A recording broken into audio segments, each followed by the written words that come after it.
प्रेम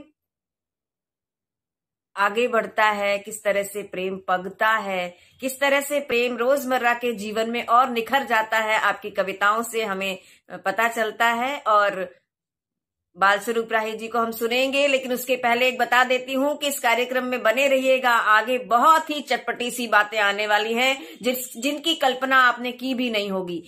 इन सारे रचनाकारों को आपने मंच पर देखा होगा, सुना होगा, यूट्यूब पर आपने इनकी कविताएं सुनी होंगी, लेकिन आज इनके मन में क्या है, एक दूसरे के प्रति प्यार कैसे निखरता है, उसकी भी कुछ चटपटी बातें मैं आपके सामने लेकर आऊंगी। लेकिन फिलहाल मैं आमंत्रित करती हूँ श्री बाल स्वरूप राही जी को कि वे आए और पुष्पा जी के लिए वो क्या सोचते हैं, प्रेम के विषय में वो क्या सोचते हैं, अपनी रचना के माध्यम से हमारे दर्शकों को बताएं। आइए श्री बाल स्वरूप राही जी। गजल एक बहुत ही लोकप्रिय विधा है और मैं खुशकिस्मत हूँ कि मेरी गजलें लोग पसंद कर लेते हैं। मैं एक बिल्कुल अलग तरह की गजल आपको सुना रहा हूँ आज। वो अलग तरह की इसलिए है कि उसमें जो मुहावरों का इस्तेमाल हुआ है, प्रतीकों का इस्तेमाल हुआ है, वो कहीं किसी और गजल में पाया नहीं जाता। मैं पत्रकार रहा, अखबार में रहा, तो अखबार के मुहावरों को लेकर मैंने ये गजल कही है। तो एक पत्रकार द्वारा लिखी गई एक लोकप्रिय गजल सुनिए कि तुझ पर मेरे अस्तित्व का दारो मदार है, तुझ पर मेरे अस्तित्व का दारो मदार है, अखबार सा हूं मैं, तू मेरा इश्तहार है। तुझ पर मेरे अस्तित्व का दारो मदार है, अखबार सा हूं मैं, तू मेरा इश्तहार है, तस्वीर तेरी दिल पे मेरे छप गई है यूं। पत्रकारों ने तो छप गई इस्तेमाल किया है कि तस्वीर तेरी दिल पे मेरी छप गई है यूं, जैसे हमारा प्यार कोई समाचार है, जैसे हमारा प्यार कोई समाचार है, लोगों को याद आता है दिल भर कभी गई है यूं। पत्रकारों ने तो छप गई इस्तेमाल किया है कि तस्वीर तेरी दिल पे मेरी छप गई है यूं, जैसे हमारा प्यार कोई समाचार है, जैसे हमारा प्यार कोई समाचार है, लोगों को याद आता है दिल भर कभी कभार। कोई अपनी प्रेमिका को हर वक्त तो याद करता नहीं, कि लोगों को याद आता है दिल भर कभी कभार, मेरा तो एक एक लम्हा बेकरार है, मेरा तो एक एक लम्हा बेकरार है, जब भी जरा करीब से देखा है नूर हुस्न, सौंदर्य जरा पास से, बहुत ज्यादा पास से देखा है, तो जब भी जरा करीब से देखा है नूर हुस्न, लगता है आस पास ही परवरदिगार है। ईश्वर की उपस्थिति भी प्रेम के कारण होती है, लगता है आस पास ही परवरदिगार है, मैंने इसी के दम से कमाई है शायरी, क्योंकि शायरी के लिए कमाना इस्तेमाल करना पत्रकार करेगा ना। मैंने इसी के दम से कमाई है शायरी, है इश्क शुगल सबका, है इश्क शुगल सबका, मेरा एक घूंट पी थी अभी तक खुमार है, जाने वो क्या था उसमें जो तूने मिला दिया, बस एक घूंट पी थी अभी तक खुमार है, मैंने तो किया छोटा सा अपराध इश्क में, मैंने तो किया छोटा सा शब्द पर ध्यान दीजिए कि मैंने तो किया छोटा सा अपराध इश्क का, कहते हैं लोग राही बड़ा गुनहगार है, कहते हैं लोग राही बड़ा गुनहगार है, तुझ पर मेरे अस्तित्व का दारो मदार है, अखबार सा हूं मैं, तू मेरा इश्तिहार है। ज्यादा लंबी हो गई। बहुत अच्छा सुनाया, बहुत अच्छा सुनाया। लेकिन इतना सारा प्रेम कविताओं में उमड़ कर आता है, व्यक्ति के जीवन में होता है तो रचनाओं में भी आ जाता है।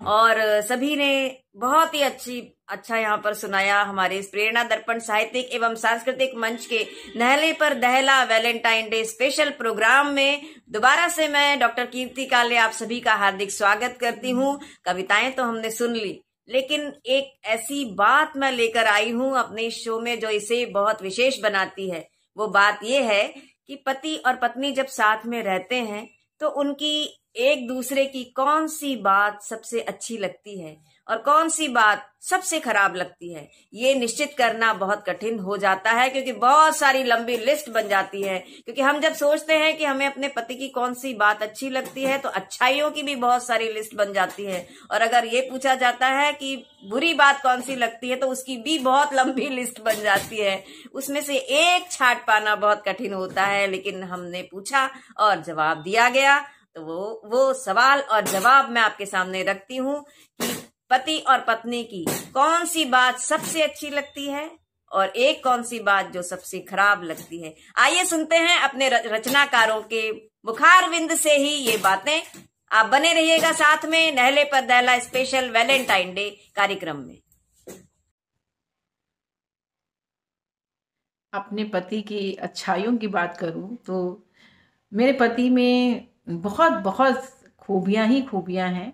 और क्योंकि मतलब मुझे तो पसंद है ही बहुत सारी उनकी खूबियां, लेकिन जब आप पीठ पीछे जब आप किसी और से मिलते हैं, यदि मैं अभी आकाशवाणी में जाती हूँ तो कभी ऐसा भी होता है कि कोई मिल जाता है तो मैंने ये महसूस किया कि वहाँ पीयून से लेकर के ऊपर के अफसर तक का जो भी मुझे मिलता है तो वो हमेशा वाजपेयी जी की तारीफ करता है, उनके कार्यकाल को याद करता है।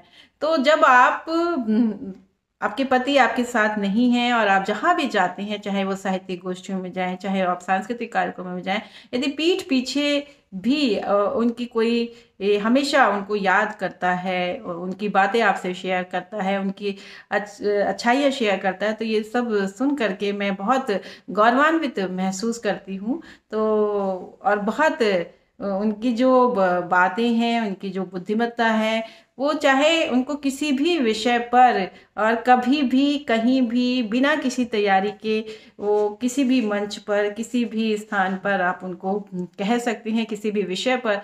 तो मुझे इनकी ये बात बहुत अच्छी लगती है कि वो इतने ज़्यादा उनके अंदर जो ज्ञान है और जो भरा हुआ है और वो सबको बांटते भी हैं, और विभिन्न मंचों से भी वो, जैसे कि आजकल लॉकडाउन से जब से ये कार्यक्रम शुरू हुए हैं तो इसके ज़रिए भी वो बहुत सारा अपना साहित्यिक योगदान पटल के माध्यम से दे रहे हैं। और हमेशा उनका यही कोशिश होती है कि कैसे वो नए से नए युवा को लेकर के आगे आए, या किसी के अंदर भी थोड़ा सा भी वो टैलेंट देखते हैं तो वो उसको पूरा एक तरह से गाइड करते हैं, अपनी तरफ से उससे बात करते हैं, अपनी तरफ से उसको गाइड करते हैं और उसको उसके मुकाम तक पहुंचाते हैं। क्योंकि गाइडेंस मिलना ही आजकल जो है ना नहीं मिलती है कि आपके अंदर प्रतिभा तो है लेकिन आपको गाइडेंस देने वाला कोई नहीं है। कैसे आप अपने जो प्रतिभा को है वो कैसे लोगों तक पहुंचाए, तो वाजपेयी जी उसको पूरी तरह से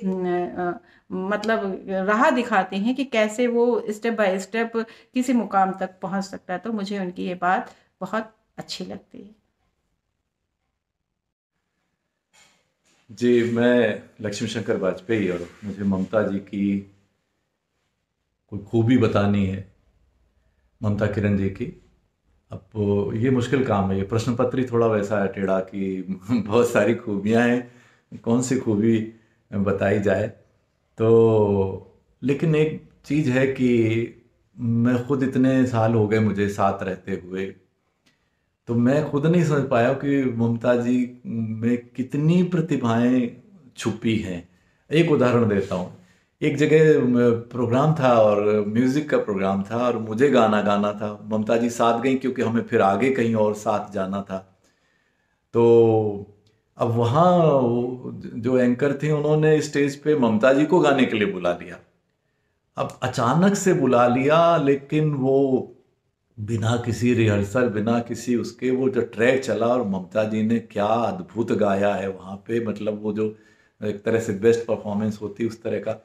तो बहुत कम लोगों को पता होगा कि वो एक कवित्री के नाते तो उन्हें सब जानते हैं, लेकिन वो उन्होंने बहुत सी मॉडलिंग की है, बड़ी शाकाहारी मॉडलिंग, पत्रिकाओं के लिए, उपन्यासों के कवर के लिए, तरह तरह की। और फूड एंड न्यूट्रिशन में कहीं डिप्लोमा कर लिया, कभी रूसी भाषा में कुछ कर लिया, तरह तरह के, मतलब वो उन्होंने इस तरह की बहुत सारी उनकी ऐसी उपलब्धियां हैं कि मैं खुद चकित रह गया कई बार। वो ये कहेंगी कि सेमिनार में तो पशुपेश में रहेंगी कि मैं क्या बोलूँगी, लेकिन जब सेमिनार में बोलेंगी तो शायद उस सबसे अच्छी वक्ताओं में वही होंगी। तो इतने सारे मैंने वो बदलाव देखे हैं कि विधाओं में है तो फिर बच्चों की कहानियाँ, ये वो, तरह कविता में है तो फिर वो गज़ल, पहले छंदमुक्त कविता से शुरू किया तो गज़ल में आ गई। और तो ये जो उनकी खूबी है कि चुनौती स्वीकार करना और एक जिद कि हर काम को मतलब ऐसे ऐसे क्षेत्रों में, नए नए क्षेत्रों में जाना और उस चुनौती को स्वीकार करके कामयाबी के साथ, तो ये मुझे एक बहुत बड़ी खूबी ममता जी की लगती है। धन्यवाद। मेरे पति बाल स्वरूप राही, मैं तो ये कहूंगी कि अच्छाइयों का भंडार अगर कहीं देखना हो तो बाल स्वरूप राही में देखिए। सच्चाई है, ईमानदारी है, स्वाभिमान है, कूट कूट कर भरा हुआ है। जिंदगी को अपनी शर्तों पर जीने वाला अगर व्यक्ति कहीं देखना है तो वो बाल स्वरूप राही को देख सकते हैं। मैं बड़ी सौभाग्यशाली हूं कि मुझे राही जी जैसा पति जो है वो मिला। बहुत परिश्रम किया, बहुत संघर्ष किया जीवन में। मुझे भी ये लगता है कि जितना मेहनत, जितना परिश्रम इन्होंने किया उसका फल इनको कभी नहीं मिला। अच्छी से अच्छी नौकरी की, बहुत अच्छे अच्छे काम किए और जब फल मिलने का समय आया तो ठुकरा दिए गए। लेकिन फिर भी इन्होंने अपनी शर्तें जो हैं उनके ऊपर ही अपने जीवन को जिया। परिवार के लिए बहुत प्रेम है, मेरे प्रति बहुत प्रेम है। इतना अधिक प्रशंसा प्राप्त करने के बावजूद भी उन्होंने, जैसी मैं हूं, मुझे उन्होंने अपनाया। इसलिए एक मेरी कविता है, मेरे एक शेर पर लोग मुग्ध हो गए हैं, बहुत पसंद किया जाता है, मुझे भी अच्छा लगता है। उसमें मेरी जो दिल की बात है वो उभर के आई है।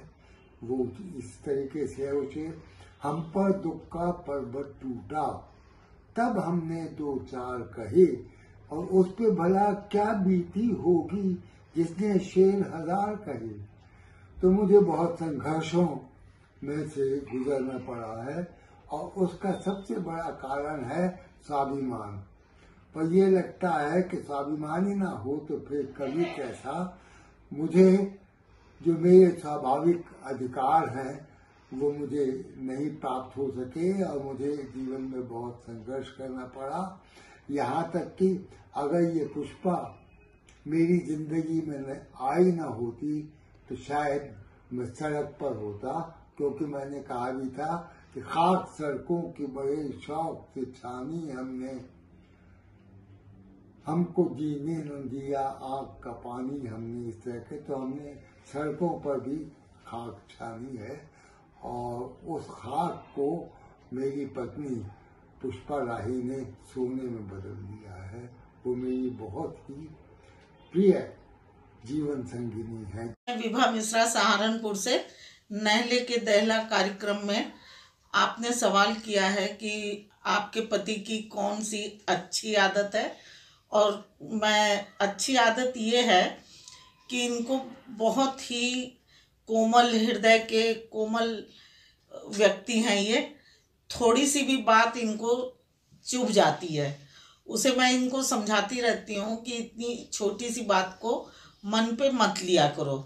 और दूसरी अच्छी आदत ये है कि ये बाहर मंचों पे जाते हैं, कहीं भी जाते हैं, एक छोटी छोटी बात भी, मंच की हो, होटल की हो, कोई भी बात ये मेरे से छिपाते नहीं हैं। सारी बात ये मेरे समक्ष रख देते हैं, आते ही पूरी पोटली खोल देते हैं। चलो। मैं गीतकार राजेंद्र राजन सहारनपुर से नहले पे दहला कार्यक्रम के अंतर्गत वैलेंटाइन डे के संदर्भ में एक कार्यक्रम है और एक बड़ा अच्छा सा सवाल का मुझे जवाब देना है कि मुझे पत्नी की कौन सी आदत सबसे अच्छी लगती है। तो मैं बड़ा बेबाकी से कह रहा हूँ आपके सामने कि प्राय हो जाता है ये, कभी किसी काम के ऊपर गुस्सा हो जाए, गुस्सा आ जाए तो उसमें मैं काफी कुछ कह देता हूँ, लेकिन वो बिल्कुल चुपचाप हो जाती है उस वक्त, जबकि मुझे अपेक्षा रहती है कि वो इस बात का कुछ जवाब देंगी, लेकिन वो बिल्कुल नहीं बोलती और मैं काफी कुछ कह लेता हूँ। तो ये सहनशीलता की जो आदत है ये उनके अंदर बहुत अच्छी है और बाद में मुझे पछतावा भी होता है अपने ऊपर कि मैंने कुछ ज्यादा कह दिया हो। तो ये उनकी आदत ईश्वर बनाए रखे, तो ये साथ चलते रहने के लिए ऐसी अच्छी आदतों का शुमार होना व्यक्तित्व में बहुत जरूरी है। अपने पति में यदि कोई एक बात ऐसी बताने को कही जाए कि जो मुझे नापसंद हो, तो ये खोजना भी बहुत मेरे लिए मुश्किल है कि क्योंकि मुझे उनमें खूबियां ही खूबियां दिखाई पड़ती हैं। पर एक बात जो मुझे जब बहुत विचार कर रही हूँ कि ऐसी कौन सी चीज़ है कि जो मुझे नापसंद है, तो वो ये कि वो बिल्कुल भी अपनी चीज़ों को व्यवस्थित नहीं रख पाते, चाहे वो उनके लिखने पढ़ने की सामग्री हो और किताबें हों, पत्रिकाएं हो, अखबार हो, वो जहाँ भी बैठते हैं, चाहे वो बिस्तर पे बैठे, चाहे वो सोफे पे बैठे, हर जगह सारी चीज़ें बिखरी रहती हैं।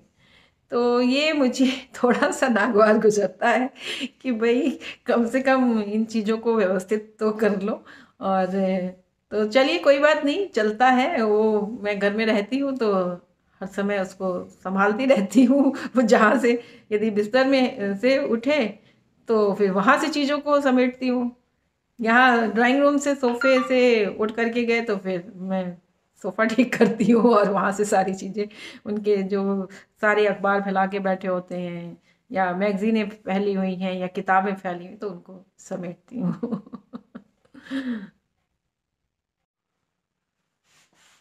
जी, मैं लक्ष्मी शंकर वाजपेयी और मुझे एक ममता किरण जी के विषय में बताना है कि मुझे क्या नहीं पसंद है। तो बात यह है कि ममता जी जो है वो बहुत व्यवस्थावादी हैं, मतलब हर चीज़ बिल्कुल करीने से रखी रहे, कोई चीज़ किताब वहाँ से निकाली तो फिर वापस वहीं रख जाए और जो भी है सब कुछ सुव्यवस्थित रहे। और मैं घनघोर अराजकतावादी कह लीजिए आप। मसलन मतलब मैं जम्मू कश्मीर में अकेले रहता था, अब वहाँ एक कमीज अगर मेरी गिर गई, खूंटी से नीचे गिर गई, मैंने कहा गिरी रहो भाई, पड़ी रहो तुम, 1 महीने पड़ी रही, वो मेरा क्या जा रहा है। फिर वो ममता जी इत्तेफाक से आई 2 दिन के लिए वहाँ पे, तो फिर उन्होंने आके फिर उठाई। तो मैं तो इस तरह का हूँ। तो ये मुझे थोड़ा सा बस यही है कि वो इतना ज़्यादा मतलब हर साफ सफाई ये वो हर चीज़ व्यवस्था करीने से, तो वो मेरे लिए वो हालांकि अब बहुत अच्छी चीज़ है, लेकिन मुझे तो वो बुराई लगती है। तो इतनी सी बात थी। धन्यवाद। प्रसिद्ध कवि बालस्वरूप राही से मेरी शादी को 50 साल से ऊपर हो गए और कीर्ति काले जी ये कह रही हैं कि 1 मिनट में मैं ये बताऊं कि उनसे मुझे क्या शिकायत है। लाड़ प्यार में पले हुए मेरे ये पतिदेव जो है वो बचपन से ही बहुत क्रोधी स्वभाव के रहे हैं और क्रोध के कारण बेहद छोटी बातों पर वो गुस्सा हो जाते हैं। उनको मनाने में काफी समय लगता है और छोटी बातें कहाँ तक होती हैं जरा सुनिए कि चावल जो है कच्चे रह गए, भिंडी ठीक तरह से भुनी नहीं, दाल में पानी ज्यादा पड़ गया, नमक आज तेज क्यों है। खान पान को लेकर सबसे ज्यादा गुस्सा होते रहते हैं और कपड़ों को लेकर भी। तो इतनी छोटी बातें होती हैं। तो मैंने एक बार ये लिखा भी इस बात पर कि छोटी सी थी बात, हंगामा बड़ा हुआ। और जब बहुत ज्यादा क्रोध आता है तो मैं अपनी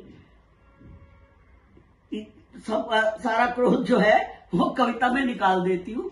कई कविताएं मैंने लिखी हैं, जैसे क्रोध तुम्हारा शिखर हिमालय, मेरा तो शबनम सा है, समझे ना, या क्रोध करेला नींद चढ़ा।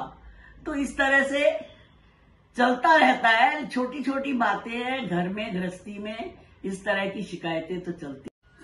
ऐसा है, जहाँ तक इसका सवाल है कि क्या मतलब कमी मुझे उनमें दिखाई देती है या देती है, तो पहली बात तो जैसा मैंने कहा कि मुझे तो पूर्णता ही दिखाई देती, लेकिन जहाँ तक कमी का सवाल है वो मुझे उस वक्त महसूस होता है जब वो मेरे लिए कम समय निकालती है।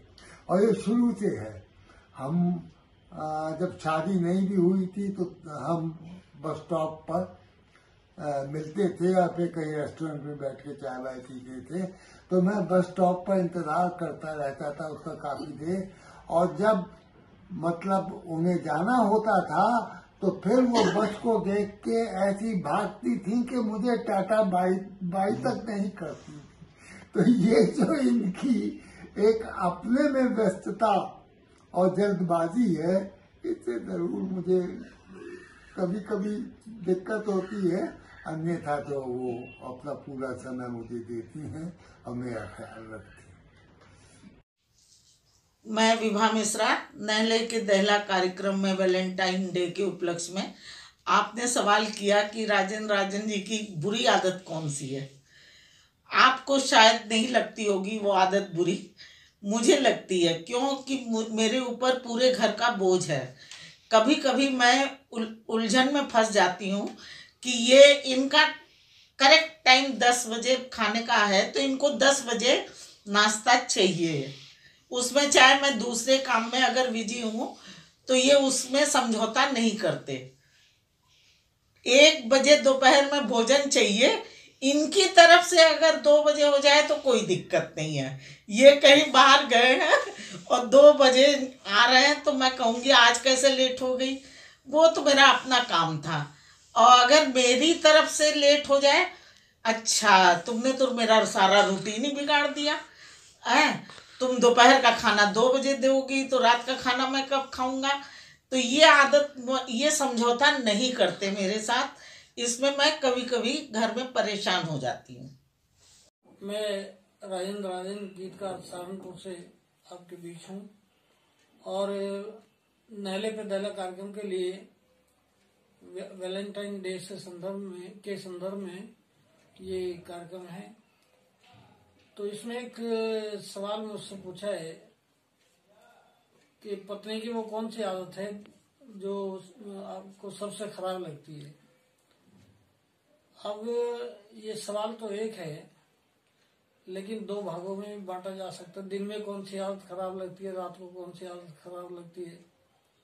तो उनकी कुल मिला के में दिल तो वैसे कट ही जाता है आदमी का, लेकिन रात को जो उनकी खर्राटे लेने की जो आदत है, मेरी लाख कोशिशों के बावजूद वो उनसे नहीं छूट पाई। उनको पता नहीं लगता, पता लग जाए तो हड़बड़ा के एकदम उठते हैं कि आपको नींद आ गई। ठीक समझ कहा, आपकी काफी कोशिशें रही कि नींद ना आए, लेकिन नींद आ ही गई मुझे। तो ये खर्राटे लेने की जो आदत है, इससे मैं बड़ा परेशान हो जाता हूँ कभी, लेकिन ये मेरे हाथ में नहीं है। और ऐसी आदत को मैं क्या कहूँ, अब तो ये स्थायी हो गई है उनके लिए, क्योंकि बहुत लंबा जीवन हम लोगों ने साथ साथ जिया है। तो ये खर्राटे लेने वाली आदत ही मुझे खराब लगती है। देखिए ना, इतनी छोटी छोटी सी बातें और हम कभी कह भी नहीं पाते और मन के मन में ही रह जाती है कि एक तो बहुत व्यवस्थित है और दूसरा बिल्कुल अव्यवस्थित है, लेकिन दोनों का सामंजस्य फिर भी बना हुआ है। एक को खाने में नमक कम और ज्यादा हो जाता है तो गुस्सा आसमान पर पहुंच जाता है और दूसरा चुपचाप उस गुस्से को झेल जाता है, दूसरी बात पर गुस्सा निकाल देता है। और कुछ ऐसे भी बताया गया इस कार्यक्रम में कि किसी के खर्राटे किसी को बहुत परेशान करते हैं, रात की नींद छीन लेते हैं, दिन का चैन चुरा लेते हैं, लेकिन फिर भी साथ साथ में रहते हैं और इतने सालों तक साथ में रहते हैं और प्रेम बनाकर रखते हैं और प्रेम परवान चढ़ जाता है, तभी इस नहले पर दहले कार्यक्रम में उपस्थित होते हैं। तो ऐसे ही ये प्रेम का उत्सव है, ये प्रेम का त्योहार है। हमारा तो पूरा महीना मनाया जाता है, वसंत उत्सव मनाया जाता है और वैलेंटाइन डे भी मनता है। तो दोनों ही उत्सवों को हम साथ साथ में लेकर आते हैं और अगले एपिसोड के लिए आप लोग बिल्कुल तैयार हो जाइएगा। कल ही आने वाला है ऐसी ही कुछ बातें, कुछ किस्से और कुछ कविताओं के साथ मैं आपके बीच में उपस्थित होंगी। अब न समय हो चुका है, मेरा मन तो नहीं कर रहा कि इन सब लोगों को छोड़कर चली जाऊं, लेकिन फिर भी कुछ समय की मर्यादा होती है, इसके लिए मैं आज आपसे विदा लेती हूं। कल फिर से उपस्थित होंगी कुछ किस्से, कुछ कविताएं और कुछ बातों को लेकर। तब तक आज्ञा दीजिएगा। मैं डॉक्टर कीर्ति काले आपसे आज्ञा चाहती हूं। नमस्कार।